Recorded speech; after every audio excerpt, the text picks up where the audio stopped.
Entrance examination एक है, इसलिए मजबूरी में सबको कोचिंग लेना पड़ता है। बिना कोचिंग लिए कोई आईआईटी में जा ही नहीं सकता, मैं डॉक्टर बन ही नहीं सकता। तो जो अमीर है वो तो फिट जी करा लेगा 3 लाख रुपए देके, जो गरीब दलित है बेचारा कोचिंग कैसे कराएगा?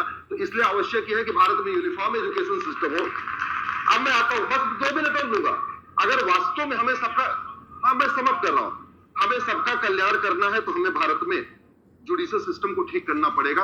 हमारा जो दलित भाई है वो थाने की दलाली से परेशान है, वो तहसील के भ्रष्टाचार से परेशान है, वो जुडिशियल सिस्टम में जो जुडिशरी में वहां पे पैसा दे के न्याय बिक रहा है उससे परेशान है। वो गरीब है, अगर वो गरीब है तो जब तक भ्रष्टाचार खत्म नहीं होगा, खासतौर पर पुलिस प्रशासन और न्यायिक व्यवस्था का, तब तक वो इक्वल अपॉर्चुनिटी उसको नहीं मिल पाएगी। फिर मैं आता हूं आगे, बड़ी सीधी सी बात है, वो इसलिए भी परेशान है कि भारत में झूठ का बोलबाला है। झूठ का इसलिए बोलबाला है कि झूठ बोलना अपराध नहीं है, झूठी बात लिखना अपराध नहीं है, झूठा भाषण देना अपराध नहीं है, कुछ भी झूठ करते रहो, झूठ फैलाते रहो, कोई अपराध ही नहीं है। जरूरत इस बात की भी आ चुकी है कि भारत में झूठ को गंभीर अपराध घोषित किया जाए। झूठा इतिहास पढ़ाया जा रहा है, झूठी बातें सिखाई जा रही हैं, दुनिया की झूठ चीजें बनाई जा रही हैं, तो कम से कम इस झूठ को गंभीर अपराध घोषित करना जरूरी है। मेरा और एक इसमें कहना है कि वास्तव में जी सबसे पहले तो लोग सहमत हैं कि रिजर्वेशन चलना चाहिए, मैं भी सहमत हूं। मैं तो रिजर्वेशन के आगे और क्या क्या होना चाहिए वो बात कह रहा था।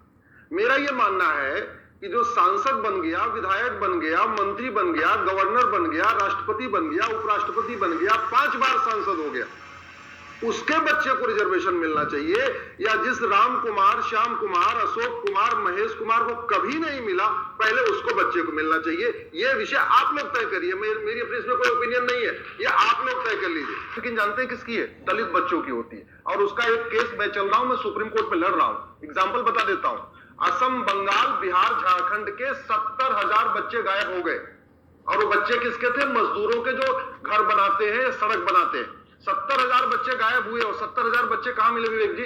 वो मिले सारे के सारे केरल के यतीम खानों में, और उन 70,000 बच्चों का खतना हो चुका है।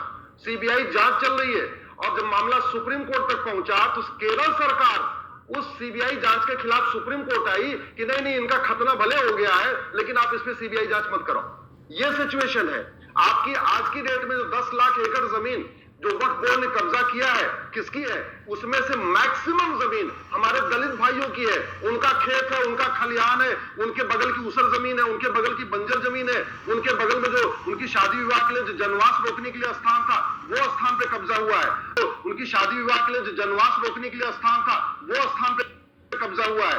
आज की डेट में जो सबसे ज्यादा जो शोषण हो रहा है, खासतौर पे चाहे धर्मांतरण के नाम पे, किसका हो रहा है? हमारे दलित भाइयों का है। हम तो ये कह रहे हैं रिजर्वेशन होना चाहिए, लेकिन घुसपैठ के खिलाफ भी कठोर कानून होना चाहिए। जो घुसपैठिए आ रहे हैं, किसका सबसे ज्यादा नौकरी छीन रहे?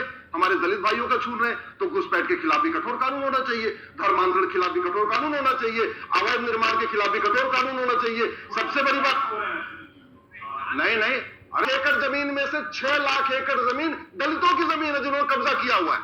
आंकड़े बता रहा हूं आपको ऐसे हवाई बात नहीं कर रहा हूं। 10 लाख एकड़ जमीन में से 6 लाख एकड़ जमीन दलितों की है, जिसको वक्फ प्रॉपर्टी डिक्लेयर कर दिया गया है। 1950 से पहले मात्र 50,000 एकड़ जमीन थी, वो भी बाबर, हुमायूं, तुगलक, गजनी, गौरी की थी। सारी 9.5 लाख एकड़ जमीन 1950 नेहरू के कानून 1954 के बाद आई है, और उसमें मैक्सिमम जमीन किसकी है? क्यों? क्योंकि बेचारे गरीब है, उनकी प्रॉपर्टी वक्फ डिक्लेयर कर दो, पता ही नहीं है।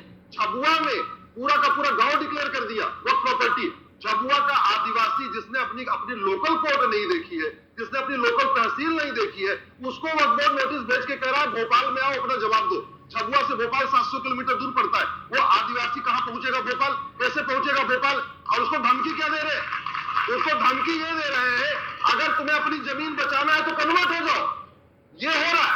तो सबसे ज्यादा ये जो घटिया कानूनों की मार कौन झेल रहा है? दलित हमारा झेल रहा है। भ्रष्टाचार की मार कौन झेल रहा है? दलित हमारा झेल रहा है। थाने की भ्रष्टाचार की मार कौन झेल रहा है? हमारा दलित परिवार।